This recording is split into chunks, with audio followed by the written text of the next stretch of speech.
तो स्टूडेंट्स यहाँ पे जो चैप्टर है ये और खत्म हो गया ऑलमोस्ट। वैसे सिर्फ आई गेस 10 to 15 क्वेश्चंस बाकी थे। कल रात को टाइम नहीं था, मैं इसकी वजह से मैंने कहा था आपको कि मैं रिकॉर्डेड दे दूंगा। तो ये बस 10 to 15 जो एमसीक्यूज बचे हुए वही मैं इस वीडियो में सॉल्व करूंगा। उसके बाद फिर हम शेड्यूल के हिसाब से अगले चैप्टर पे जाएंगे। पॉसिबली जो लाइव लेक्चर हमारा चल रहा है वो चलता रहेगा। तो ये कुछ क्वेश्चन जो बच गए हैं उसको हम लोग कंप्लीट कर लेते हैं फटाफट। जैसे ये एक्स्ट्रा वीडियो आपके सामने है, देखो। क्वेश्चन देखो यहाँ पे क्या है। In Young's double slit experiment the slit width is 1 mm। Slit का width, slit width, double slit experiment में स्लिट विड्थ कहाँ से आ गया है? ये भी देख रखा है। ये डिस्टेंस बिटवीन द सोर्सेस होगा। स्लिट विड्थ तो डायफ्रैक्शन में होता है। ये distance between the sources possibly हो सकता है। डी का वैल्यू दिया हुआ है और that is equal to 1 mm। काफी छोटा है तो आप 1 mm मान के चलोगे। ये 1 mm मतलब डी मान के चलोगे, इसको 10⁻³ मीटर हो जाएगा। और क्या बोला है the distance between the slit and the screen मतलब कैपिटल डी, ये दिया हुआ है आपको 2 metre. Monochromatic light of wavelength 600 nanometre, तो इसको 10⁻⁹ से मल्टीप्लाई करोगे तो मीटर में कन्वर्ट हो जाएगा। Is used if a thin plate of glass जिसका रिफ्रैक्टिव इंडेक्स 1.5 है और उसका थिकनेस मतलब टी है उस ग्लास का, दैट इज 0.06 इंटू 10⁻⁹ मीटर, क्योंकि नैनोमीटर में दिया हुआ है, is placed over one of the slits, then there will be lateral displacement of fringes by। lateral displacement मतलब शिफ्ट की बात कर रहा है वो। तो हमने शिफ्ट कितना शिफ्ट होगा उसका फॉर्मूला जो है वो डायरेक्टली आपको बोला था याद कर लेने को। शिफ्ट का फॉर्मूला होता है लैम्डा, लैम्डा डी नहीं, लैम्डा नहीं सॉरी, शिफ्ट का फॉर्मूला होता है mu minus 1 into T into D upon D, lambda D by D. हाँ, ये फॉर्मूला है सीधा सीधा। तो आपको ये फॉर्मूला डायरेक्टली याद रखना है और वैल्यूज डाल दो, शिफ्ट का मिल जाएगा आपको value. 1.5 minus 1 multiplied by T जो होगा वो 0.06 इंटू 10⁻⁹ हो जाएगा। डी का वैल्यू 2 हो जाएगा और ऊपर आपका नीचे 10⁻³ हो जाएगा। तो 10⁻³ और ये आपका 1 माइनस 0.5 इंटू 0.06 इंटू 2 इंटू यहाँ पे 10⁻⁶ आ जाएगा। 0.5 इंटू 2 तो 1 हो जाएगा और यहाँ पे 6 इंटू 10⁻⁸ मीटर आ जाएगा। तो ये आपका लैटरल डिस्प्लेसमेंट होगा। 6 सेंटीमीटर दे के रखा हुआ है, इतना बड़ा डिस्प्लेसमेंट तो नहीं होगा। अच्छा सॉरी सॉरी सॉरी सॉरी, गड़बड़ा गया यहाँ पे। ये जो है वो टी जो है 0.06 मिलीमीटर है। मैं एक्सट्रीमली सॉरी, 0.06 मिलीमीटर है। मैंने नैनोमीटर देख लिया, तो 0.06 इंटू 10⁻³ मीटर हो जाएगा। तो 10⁻⁹ नहीं, 0.06 इंटू 10⁻³ होगा यहाँ पे। I am extremely sorry for that. तो ये फिर कैंसल आउट हो जाएगा और आपका वैल्यू जो है वो 0.05 into 2 into 0.06 that is 6 into 10⁻² metre आ जाएगा। और 6 इंटू 10⁻² मीटर मतलब 6 सेंटीमीटर हो जाता है। तो आपका ऑप्शन सी आ जाएगा। ठीक है, आगे बढ़ते हैं। In Young's double slit experiment the two slits are separated by 0.2 mm। Slit के बीच का डिस्टेंस मतलब 0.2 mm दिया हुआ, मतलब 10⁻³ metre. And the distance between the slits and the screen 0.8, मतलब कैपिटल डी का वैल्यू देके रखा हुआ है। The wavelength of the light used is 600 nanometer. The distance between fifth bright fringe and ninth bright fringe on the same side of the central bright is। तो पहले सबसे पहले वैल्यूज देख लेते हैं। डी का वैल्यू उन्होंने देके रखा हुआ है 0.8 मीटर। उसके बाद फिर लैम्डा का वैल्यू देके रखा हुआ है 600 इंटू 10⁻⁹ मीटर। नैनोमीटर दिया हुआ है, नैनो मतलब 10⁻⁹ मीटर होता है। The distance between fifth bright fringe, fifth bright fringe wifi हो जाएगा और नाइन्थ डार्क फ्रिंज मतलब y9 डैश हो जाएगा। ठीक है, इनके बीच का डिस्टेंस बोला है। डार्क के लिए मैं डैश यूज कर रहा हूँ। डिस्टेंस कैसे निकालोगे? जैसे मान लो सेंटर से, अब वो एक ही साइड बोल रहा है, एक ही साइड बोल रहा है मतलब एक ही साइड में सेंटर से हमको डिस्टेंस निकालना है। तो सबसे पहले हम क्या करेंगे, y9 डैश निकाल लेंगे, नाइन्थ डार्क फ्रिंज। और फिर यहाँ पे कहीं आपका मान लो यहाँ पे होगा और यहाँ पे कहीं आपका मान लो फिफ्थ ब्राइट फ्रिंज होगा y5, यहाँ से लेकर यहाँ तक। तो अगर मुझे इन दोनों के बीच में डिस्टेंस निकालना है कितना है, तो आप क्या करो y9 में से y5 माइनस कर दो। मतलब y9 dash ninth bright fringe में से फिफ्थ, नाइन्थ डार्क फ्रिंज में से फिफ्थ ब्राइट फ्रिंज माइनस कर दो, बस आ जाएगा। अब देखो ब्राइट के लिए फॉर्मूला क्या होगा, ब्राइट फ्रिंज के लिए फॉर्मूला था y is equal to n lambda D by D, और डार्क के लिए फॉर्मूला क्या था, y n is equal to y n dash is equal to 2n minus 1 lambda D by 2d। ये interference का केस था। तो y n डैश मतलब डार्क के लिए n की जगह पे आप 9 लिख दो, यहाँ पे 9 लिख दोगे तो क्या हो जाएगा बताओ, 9 टू ज़ 18, या फिर अब मैं सीधा लिख दो 2 into 9 minus 1 lambda D by 2d minus इसका ब्राइट के लिए फॉर्मूला यूज होगा, और n का वैल्यू 5 हो जाएगा तो 5 लैम्डा डी बाई, तो देखो ये 9 टू ज़ 18 माइनस 1 17 हो जाएगा, ये हो जाएगा 17 by 2 lambda D by D minus 5 lambda D by D. Lambda D by D common आ जाएगा आपका, अंतर बचेगा 17 बाई 2 माइनस 5, यानी कि 17 minus 10 by 2 that is equal to lambda D 17 minus 10 हो जाएगा आपका 7 अपॉन 2d। बस वैल्यूज डाल दो आपको मिल जाएगा, that is equal to lambda का वैल्यू दिया है 600 इंटू 10⁻⁹, डी का वैल्यू आपको 0.8 दिया हुआ है into 7 upon 2 multiplied bye 0.2 multiplied by 10⁻3। तो ये हो जाएगा 0.2 इंटू 2 0.4, 0.4 वन ज़ा 0.4 टू ज़ा 7 टू ज़ा 14 और 14 6 ज़ा 84, राइट। 7 टू ज़ा 14, 14 6 ज़ा 84, 0 0 मल्टीप्लाइड बाय 10⁻⁹, और ये आपका हो जाएगा किसमें, मीटर में हो जाएगा। तो आप एक काम करो, यहाँ पे 3 शिफ्ट कर दो पीछे, 600 फिर से मैंने नैनोमीटर ले लिया है, नैनोमीटर ये नैनोमीटर है, 600 नैनोमीटर है, 0.2 mm है और 0.8 मीटर है, सब कुछ सही तो है। आई थिंक ये मिलीमीटर होगा क्योंकि इसमें आपका mm में आंसर नहीं आ रहा है, नहीं ठीक है चलेगा। ये आप लिख दो ना 8.4 इंटू 10⁻⁻6 मीटर हो जाएगा, ठीक है। और मीटर के लिए 10⁻³ चाहिए एक्चुअली, वैल्यूज में मुझे लग रहा है शायद कहीं तो गड़बड़ है। Lambda D into 7/2d, lambda का वैल्यू 600 इंटू 10⁻⁹ इंटू डी का वैल्यू 0.8, ये भी ठीक है। और उसके बाद 7/2 मल्टीप्लाइड बाई डी का वैल्यू 0.2 10⁻³ है, तो ये 0.2 इंटू 4 हो जाएगा, 2 1 2 2 7 2 14 14 6 84 0 0 नहीं है इंटू 10⁻⁹।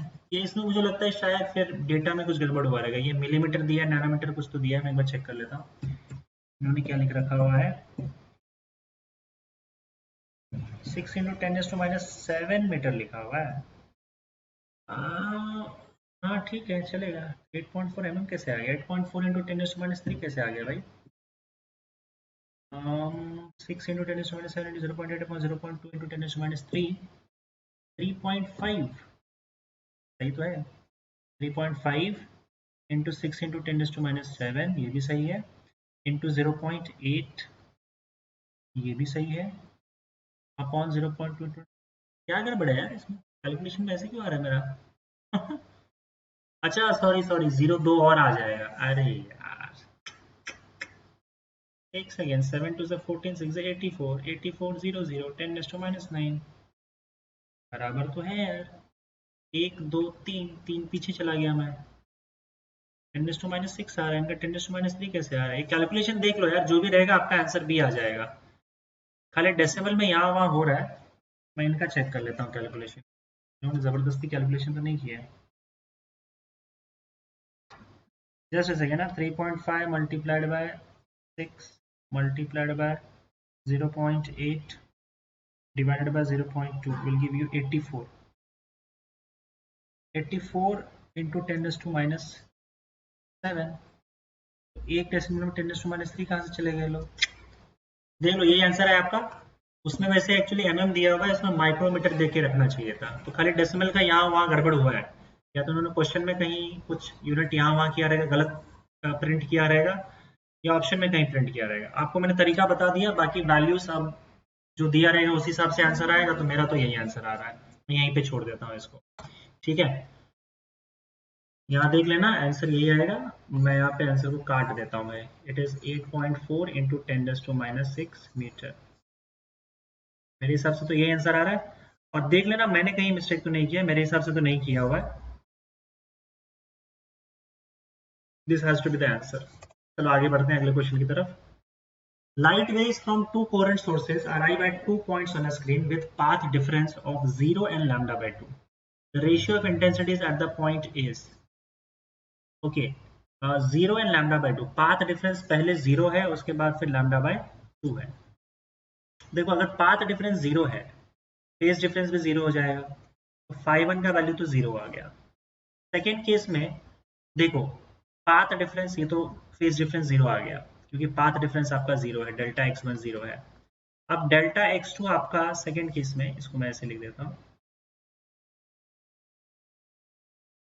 देखो डेल्टा x1 अगर सपोज करो आपका 0 है, पाथ डिफरेंस 0 है, तो फेज डिफरेंस φ1 भी आपका 0 हो जाएगा। सेकेंड केस में अगर पाथ डिफरेंस आपका लैम्डा बाय 2 है, देखो हम लोग को पता है कि लैम्डा पाथ डिफरेंस का मतलब होता है फेज डिफरेंस 2 पाई। तो अगर पाथ डिफरेंस आपका लैम्डा बाय 2 हो जाए, तो फेज डिफरेंस आपका इसका आधा हो जाएगा, दैट इज पाई हो जाएगा। ये मैं डायरेक्ट लिख रहा हूँ, फेज डिफरेंस सेकेंड केस में पाई है। ठीक है, बाकी वो डब्बे वाले फॉर्मूले से आप लिख सकते हो। डब्बा वाला फॉर्मूला जो है हमने बार बार यूज किया हुआ है, 2 pi upon phi is equal to lambda upon delta x. इससे आप डेल्टा एक्स का वैल्यू डालो, आपको फाई मिल जाएगा, यही आपको पाई मिल जाएगा। और मैं यहाँ पे डायरेक्टली कर दे रहा हूँ कि अगर लैम्डा पाथ डिफरेंस से फेज डिफरेंस 2 पाई आता है, तो लैम्डा बाय 2 पाथ डिफरेंस से फेज पाई आ जाएगा आपका। अब देखो यहाँ पे दोनों का रेशियो हम लोग को कैलकुलेट करना है, और यहाँ पे the ratios of intensities at point is I1 upon I2 का रेशियो निकाल लेना है। तो हमने देखा था कि अगर सपोज करो यहाँ पे सेम इंटेंसिटी के दो लाइट निकलते हैं, तो हमारे पास फॉर्मूला क्या था बताओ, I1 I max cos square pi by 2, तो यहाँ पे φ1 बाई 2 आ जाएगा, divided by I max cos square pi 2 by 2 हो जाएगा, ये कट जाएगा। तो यहाँ पे देखो cos φ1 का वैल्यू यहाँ पे क्या दिया हुआ है, φ1 का वैल्यू क्या दिया है, 0। φ1 का वैल्यू 0 दिया हुआ है, और φ2 का वैल्यू क्या दिया हुआ है, φ2 का वैल्यू पाई दिया हुआ है, cos पाई अपॉन 2 आ जाएगा। और स्क्वायर में पूरा होल कर देता हूँ। cos 0 1 होता है, और cos पाई बाई 2 जो होता है वो 90 डिग्री होता है। नहीं, cos पाई बाई 2 0 होता है, मेरी तो 0 हो गया। Anything divided by 0 is infinity, इसका तो आंसर इन्फिनिटी आ जाएगा, ऑप्शन बी। ठीक है, चलो आगे बढ़ते हैं। Two beams of light of intensities I and 4i produce interference pattern on a screen. इस बार इंटेंसिटी अलग अलग देके रखा हुआ है, I1 का वैल्यू I है, I2 का वैल्यू तो आपका 4i है, और ये इंटरफेरेंस पैटर्न प्रोड्यूस कर रहा है स्क्रीन पे। The phase difference between the beams is pi by 2। Phase difference आपका पाई बाई 2 है on the screen, and pi at, ये पॉइंट ए पर, पॉइंट बी पर पाई है, तो मैं यहाँ पे φ1 लिख देता हूँ, और पॉइंट बी पर आपका फाई है, सॉरी पाई है, आपका पाई है, ये पॉइंट बी पर on the screen. The difference between the resultant intensities at A and B is difference between the resultant intensities at A and B, IA minus IB। अब देखो यहाँ पे इंटेंसिटी का आपको पूरा फॉर्मूला यूज करना पड़ेगा। पहले मैं A का यूज करता हूँ, रूट ऑफ इंटेंसिटी का पूरा फॉर्मूला इसलिए यूज करना पड़ेगा क्योंकि इसमें दिक्कत ये है कि आपका दोनों इंटेंसिटी सेम नहीं है, तो आप ये I max cos square 5/2 वाला फॉर्मूला यूज नहीं कर सकते। तब आपको जाना पड़ेगा I1 plus 2 root of I1 I2 cos φ1, ये A के लिए, और प्लस I2, ये A के लिए हो गया, minus I1 plus 2 root of I1 I2 cos φ2 plus I2, ये B के लिए हो गया। अब देखो I1 में से I1 गया तो ये तो कैंसिल आउट हो जाएगा, I2 माइनस I2 भी चला जाएगा, अब फेज डिफरेंस क्योंकि ए और बी का दोनों अलग अलग है, ये ए के लिए है और ये बी के लिए है, तो चलो देखते हैं ये क्या हो जाएगा बताओ। Two root of I one का वैल्यू आई है तो ये हो जाएगा 4i² और कॉस पाई बाई 2, है ना, ये ए के लिए फेज डिफरेंस पाई बाई 2 है। फिर यहाँ पे माइनस आ जाएगा 2√4i², आई, हाँ 4i², i1 i2 दोनों का वैल्यू सब्स्टिट्यूट कर दिया और कॉस पाई, तो ये हो जाएगा आपका कॉस पाई बाई 2 0 होता है, ये तो सीधा 0 हो गया, माइनस 2√4i² आपका क्या हो जाएगा 2i हो जाएगा, कॉस पाई -1 होता है, इस तरीके से माइनस माइनस प्लस हो जाएगा और इसका आंसर आपका 4i आ जाएगा, दैट इज ऑप्शन। ठीक है, चलिए आगे बढ़ते हैं। Diffraction pattern is obtained using light source of wavelength 5896 angstrom unit. What will happen if light source is replaced by light of wavelength 4861? पहले तो भाई आपका 5896 एंगस्ट्रॉम यूनिट था, उसके बाद क्या हो गया 4861 एंगस्ट्रॉम यूनिट, मतलब वेवलेंथ डिक्रीज हो गया, है ना। Bands will remain unchanged, bands will disappear, bands will be widely separated and bands will come closer. तो ये तो देखो, बैंड विड्थ ढूंढ लो, फ्रिंज विड्थ ढूंढ लो, फ्रिंज विड्थ का फॉर्मूला आपको पता है लैम्डा डी बाय डी होता है या ए होता है, डायफ्रैक्शन में हम डी ना लेके ए लेते हैं, तो W is directly proportional to lambda, क्योंकि आपका lambda decrease, W also decreased, W decrease होगा इसका मतलब bands will come closer, band जो है वो नजदीक आ जाएगा क्योंकि उसका विड्थ डिक्रीज हो जाएगा, D has to be the option, right. चलिए आगे बढ़ते हैं। In Young's double slit experiment the intensity at a point where the path difference is lambda by 6 is I, if I not is the maximum intensity then the value of I upon I not. ये भाई question हम कई बार कर चुके हैं बच्चों, repeated है, आप इसको सॉल्व कर लेना। फॉर्मूला सीधा आ जाएगा आपका, यंग्स डबल स्लिट एक्सपेरिमेंट में आपको बता देता हूँ, आई अपॉन आई नॉट ढूंढना है, आई नॉट एक्चुअली मैक्सिमम इंटेंसिटी है, तो आप इसको ऐसे लिख सकते हो आई अपॉन आई मैक्सिमम और फिर कर दो I max cos square pi by 2 divided by I max, ये कैंसिल आउट हो जाएगा, that is equal to cos square 5 by 2। Pi का वैल्यू आप यहाँ से ढूंढ सकते हो, पाई का वैल्यू कैसे ढूंढोगे, 2 pi by 5 is equal to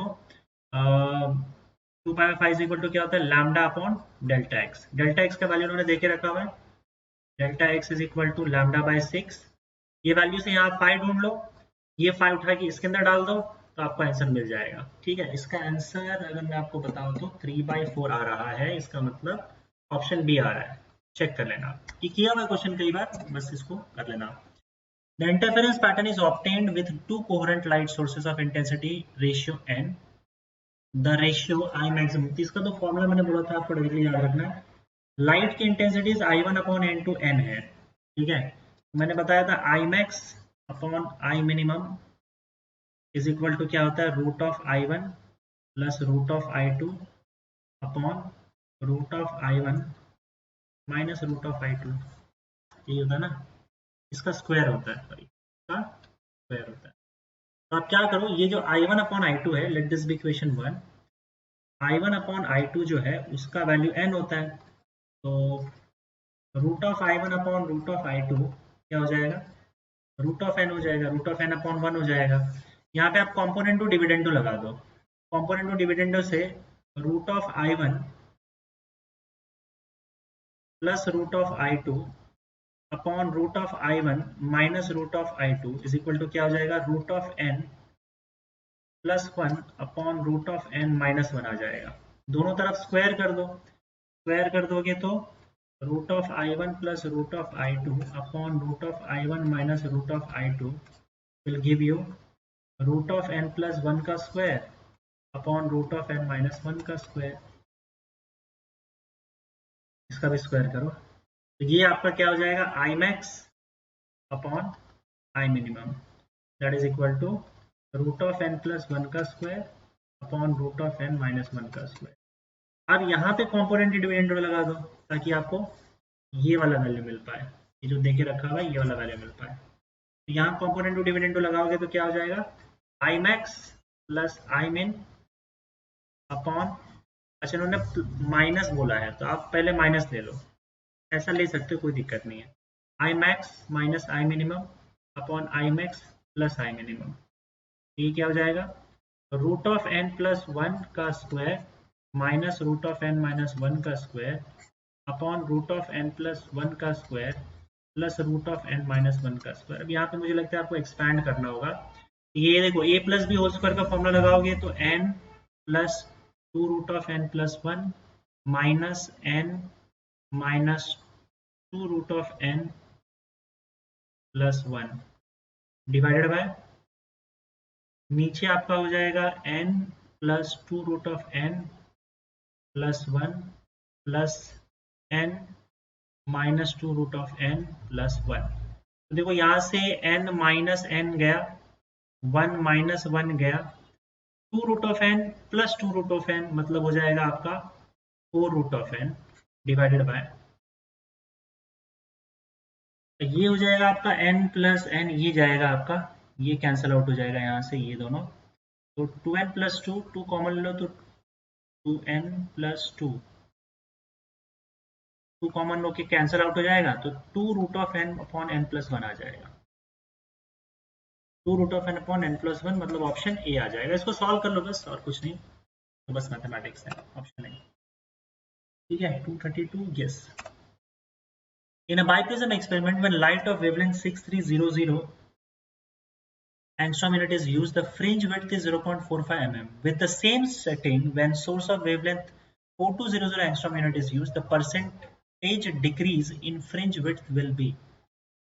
biprism experiment जो होता है वो यंग्स डबल स्लिट एक्सपेरिमेंट का होता है, तो वहां पे जब लाइट का वेवलेंथ 6300 एंगस्ट्रॉम यूनिट यूज किया गया तो फ्रिंज विड्थ का वैल्यू 0.45 mm था, और जब लाइट का वेवलेंथ 4200 एंगस्ट्रॉम यूनिट यूज किया गया तो percentage decrease in fringe width, percentage decrease in fringe width क्या होगा, मतलब चेंज इन fringe width upon initial fringe width into 100, ये हमको ढूंढना है। तो पहले तो आप W2 ढूंढ लो, उसके बाद तो चेंज का परसेंटेज ढूंढ लेंगे हम लोग।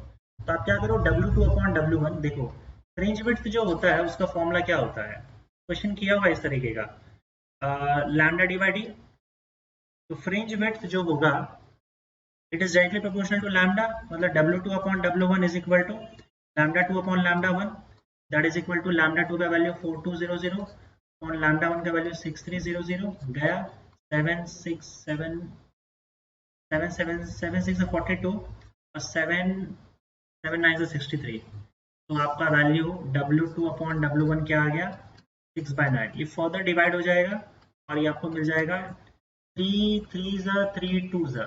अब इसको पलट दो, W1 अपॉन W2 कर दो, है ना, क्यों, क्योंकि अब हमको माइनस करना है, चेंज लाना है ना, तो चेंज के लिए बड़ा वाला ऊपर होना चाहिए, तो W1 अपॉन W2 कर दोगे तो 3/2 हो जाएगा।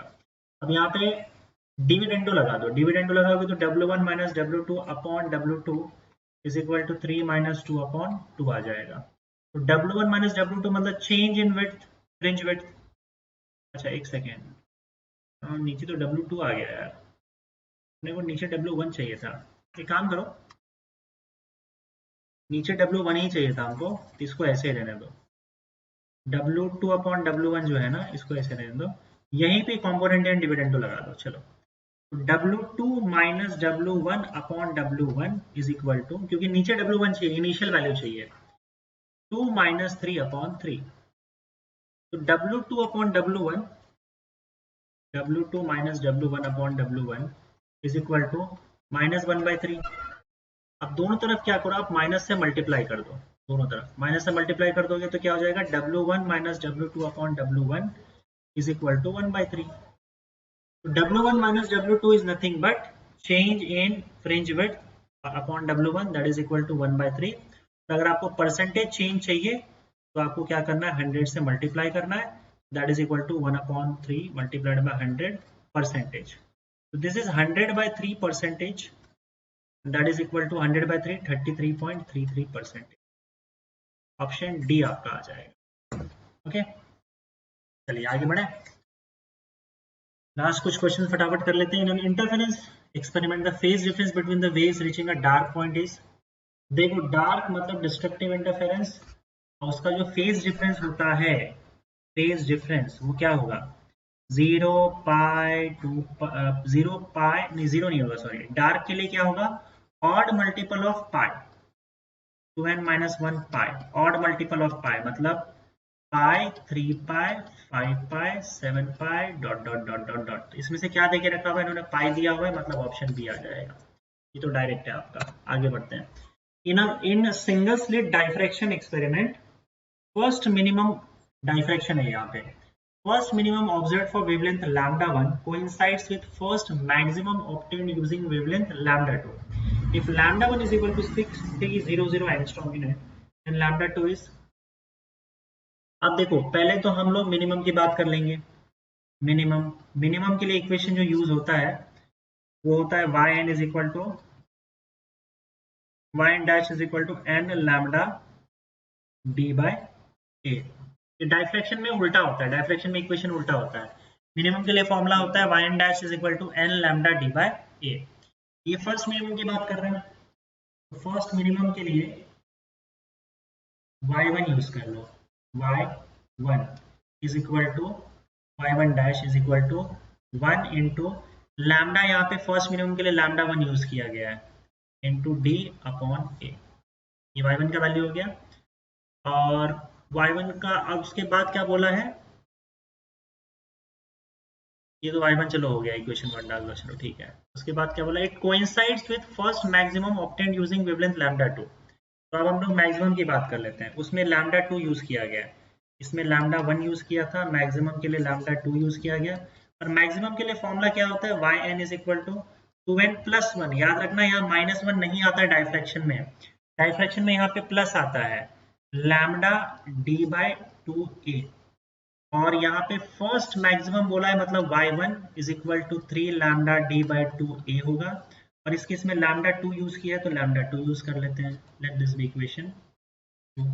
अब उन्होंने क्या बोला है कंडीशन के हिसाब से कि कोइंसाइड कर रहे हैं, मतलब दोनों सेम है, y1 dash is equal to y1, y1 dash का value lambda 1 d by a है, y2 डैश का y1 का वैल्यू क्या है, 3 लैम्डा 2 d बाय a है, d बाय a तो यहाँ से हो जाएगा cancel, lambda 2 is equal to lambda 1 by 3 है, और लैम्डा 1 का वैल्यू उन्होंने देके रखा हुआ है 6300 divided by 3, 3 2 is 6, 2100 angstrom unit, and that is second।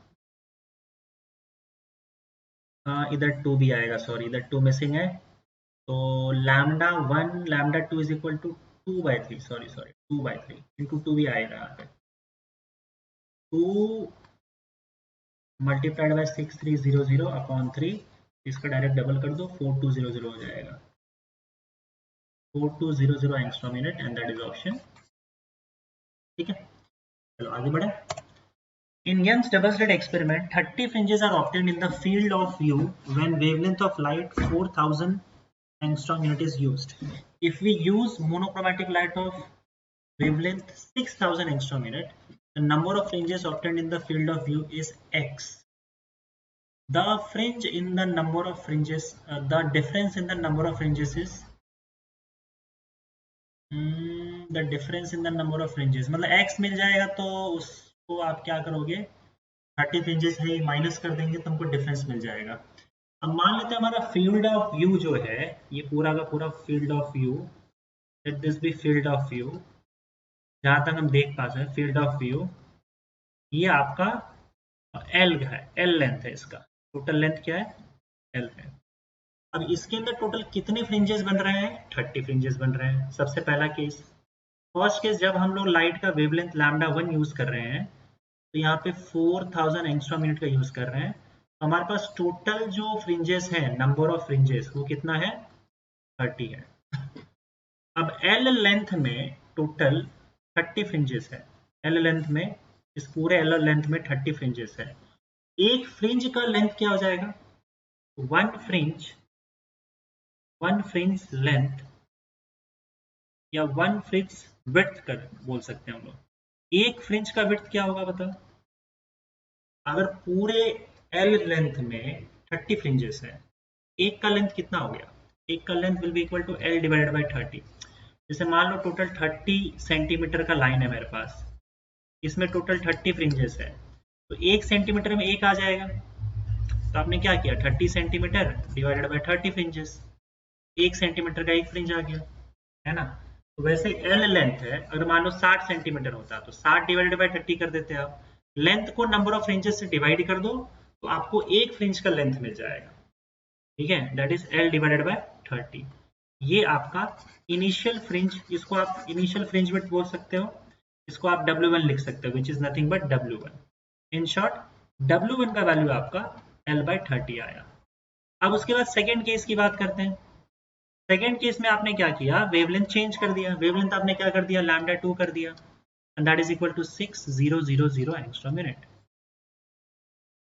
The number of fringes in this case, number of fringes obtained in the field of view is x। इस बार number of fringes n2 जो है वो x है। इस बार बताओ fringe width W2 क्या हो जाएगा, total length L divided by number of fringes x, W2 मिल गया। अब आपको x ढूंढना है, तो आपके पास फॉर्मूला ये है कि आपका फ्रिंज विड्थ का फॉर्मूला होता है लैम्डा डी बाई डी, है ना, और मतलब fringe width is proportional to lambda. W2 upon W1 will be equal to λ2 upon λ1। W2 का वैल्यू L बाय x है, W1 का वैल्यू L बाय 30 था, इज इक्वल टू λ2 का वैल्यू, λ2 का वैल्यू 6000, यहाँ पे देख लो 6000 है, और λ1 का वैल्यू 4000 है, तो ये सब कैंसल आउट हो जाएगा, 2 3 ज़ा 2 2 ज़ा, ये 30 ऊपर चला जाएगा, तो 30 by x is equal to 3 by 2 आ जाएगा, 3 1 ज़ा 3 10 ज़ा, x का वैल्यू 20 हो जाएगा।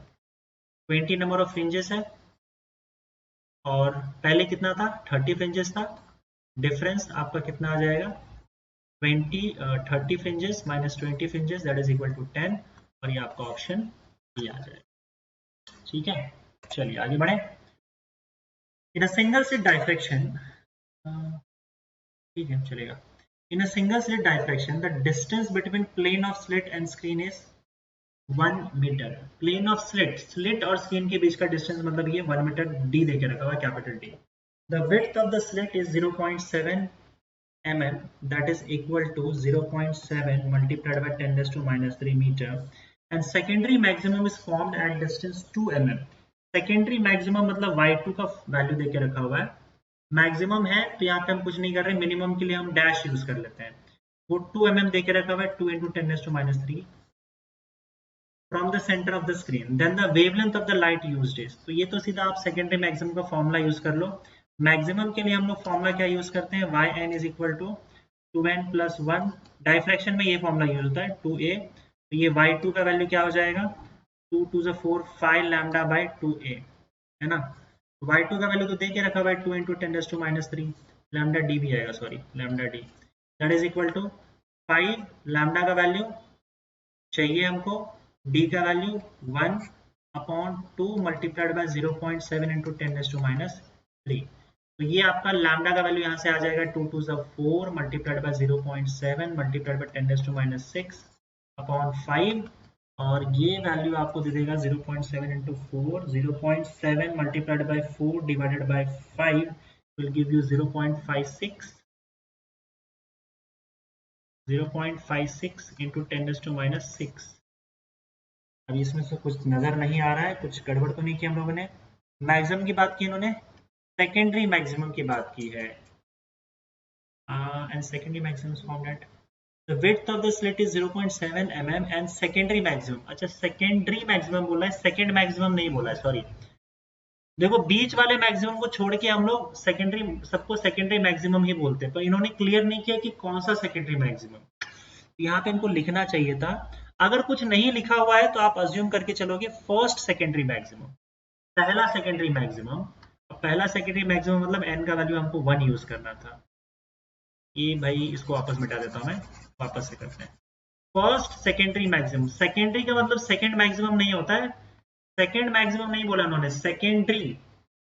तो आपका जो डाइफ्रैक्शन होता है ना, ये डाइफ्रैक्शन में पहले तो सेंट्रल मैक्सिमम बनता है, सेंट्रल मैक्सिमम के बाद जो पहला मैक्सिमम होता है इसको फर्स्ट सेकेंडरी मैक्सिमम बोलते हैं, फिर ये सेकेंड सेकेंडरी मैक्सिमम हो गया। अगर कुछ नहीं दिया है तो आप मान के चलना है कि ये फर्स्ट सेकेंडरी मैक्सिमम की ही बात कर रहा है, मतलब n का वैल्यू 1 यूज करना है। n का वैल्यू अगर 1 यूज करोगे तो ये 3/2 आ जाएगा, 3/2। अब यूज कर लो y1 का वैल्यू, y1 का वैल्यू, सॉरी इधर भी y1 ही आएगा, फर्स्ट सेकेंडरी मैक्सिमम y1 ही आएगा। y1 का वैल्यू 2 × 10⁻³ 3 मल्टीप्लाइड बाय वेवलेंथ यहाँ पे चाहिए हमको, d का वैल्यू यहाँ पे 1 दिया हुआ है, और 2 मल्टीप्लाइड बाय 0.7 मल्टीप्लाइड बाय 10⁻³ तो लैम्डा का वैल्यू आपका 4 multiplied by 0.7, 4 2 to 4 multiplied by 0.7 तो यहाँ चला गया, इंटू 10⁻6 तो होगा ही, और ये डिवाइडेड बाय 3 आ जाएगा। तो 4 multiplied by 0.7 divided by 3 will give you 0.9333 into 10⁻6, 4 0 और आगे कर दो 9333, तो ये इंटू 10⁻10 मीटर हो जाएगा, 10⁻10 मीटर आपका क्या आ जाता है, एंगस्ट्रॉम यूनिट आ जाता है, and that is option. Okay, चलो बच्चों last 3 questions and we'll wind it up. The amplitude and frequency of two waves is same, which are from two different sources. Overlap a point at a point. The ratio of intensity when two waves arrive pi by 2 out of phase to when they arrive in phase. Out of phase pi/2 और in phase मतलब cos, देखो इन phase का मतलब होता है cos phi का value जो होगा, फेज डिफरेंस का वैल्यू वो हमेशा 0 होगा, सॉरी 1 होगा, और आउट ऑफ फेज में वो डिपेंड करता है, वैसे जनरली फाई का वैल्यू जो होता है cos फाई का वैल्यू 0 होता है, क्योंकि इन फेज में फाई का वैल्यू हमेशा 0 2 पाई 4 पाई, इन फेज में हमेशा कंस्ट्रक्टिव इंटरफेरेंस होता है, इन फेज में कंस्ट्रक्टिव इंटरफेरेंस होता है, और आउट ऑफ फेज में डिस्ट्रक्टिव होता है। फाई का वैल्यू यहाँ पे जनरली होता है पाई 3 पाई 5 पाई ऐसे होते हैं, ठीक है, और ये डिस्ट्रक्टिव इंटरफेरेंस होता है आउट ऑफ फेज में। तो फाई का वैल्यू लेकिन वो अपने हिसाब से दे सकते हैं, तो सॉरी फाई का वैल्यू जो -1 होता है जनरली, इन फेज का वैल्यू फिक्स होता है, लेकिन अगर आउट ऑफ फेज दिया हुआ है तो कौन से एंगल से आउट ऑफ फेज है ये इंपॉर्टेंट है। तो इन्होंने आउट ऑफ फेज का वैल्यू यहाँ पे तो अलग देके रखा हुआ है, आउट ऑफ फेज में इन्होंने फाई का वैल्यू जो दिया हुआ है वो cos π/2 दिया हुआ है, दैट इज इक्वल टू 0 दिया हुआ है। तो हम सबसे पहले इन फेज की इंटेंसिटी की बात कर लेते हैं। इन फेज इंटेंसिटी आपका I1 हो जाएगा, दैट इज इक्वल टू, अब यहाँ पे the ratio of intensity when two waves arrive out of phase, तो पहले तो भाई इन फेज की बात कर लेते हैं। इन फेज में अब दोनों की इंटेंसिटी सेम है या अलग है, ये थोड़ा देखना पड़ेगा, सेम है या अलग है। The amplitude and frequency of two waves is same. Amplitude same है, frequency same है, लेकिन intensity के, अच्छा amplitude same है, okay okay sorry, intensity amplitude पे डिपेंड करता है ना, तो जो दोनों वेव साथ में आ रहे हैं ओवरलैप करने के लिए, दोनों का एम्पलीट्यूड सेम है। एम्पलीट्यूड सेम है मतलब I1 I2 दोनों का एम्पलीट्यूड अगर सेम है मतलब इंटेंसिटी सेम है, इंटेंसिटी सेम है इसका मतलब हम वो वाला फॉर्मूला यूज कर सकते हैं, कौन सा वाला, Imax cos स्क्वायर पाई 1/2, और आउट ऑफ फेज के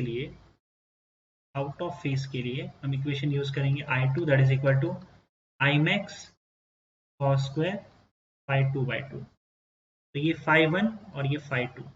यहाँ देखो आपका Imax φ1 का वैल्यू 1 हो जाएगा, cos फाई का वैल्यू 1 हो जाएगा, लेकिन यहाँ पे एक थोड़ा सा गड़बड़ है, रुको देखो, फाई के वैल्यू ये सब है, ये सब जाने दो, इन फेज में फाई के वैल्यू ये सब होते हैं, और आउट ऑफ फेज इन्होंने π/2 दे के रखा हुआ है, हम पहले सब्स्टिट्यूट नहीं करेंगे, हमारे पास इक्वेशन चेंज हो गया।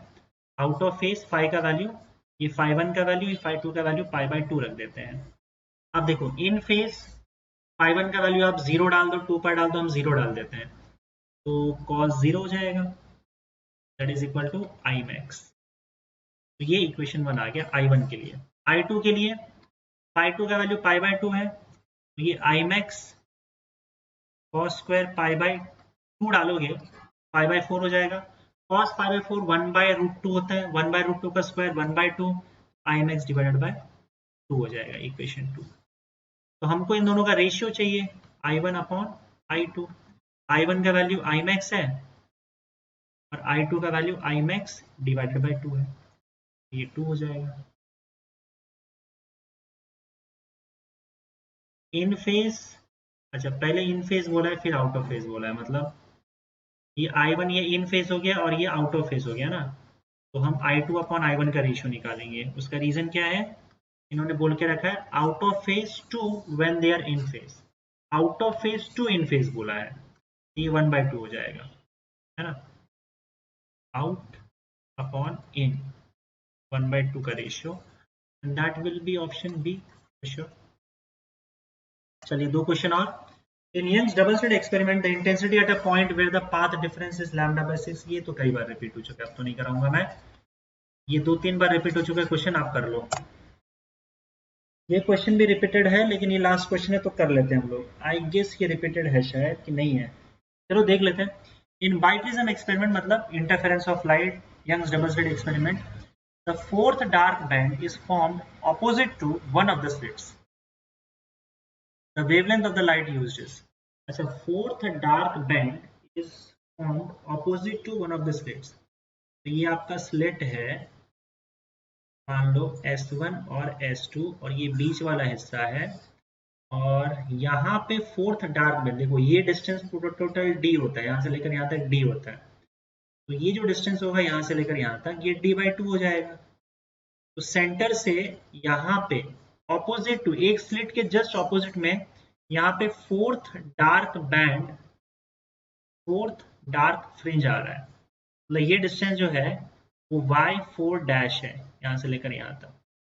अब डार्क फ्रिंज के लिए फॉर्मूला क्या होता है बताओ, डार्क फ्रिंज के लिए फॉर्मूला होता है yn' is equal to 2n-1 lambda d/2d।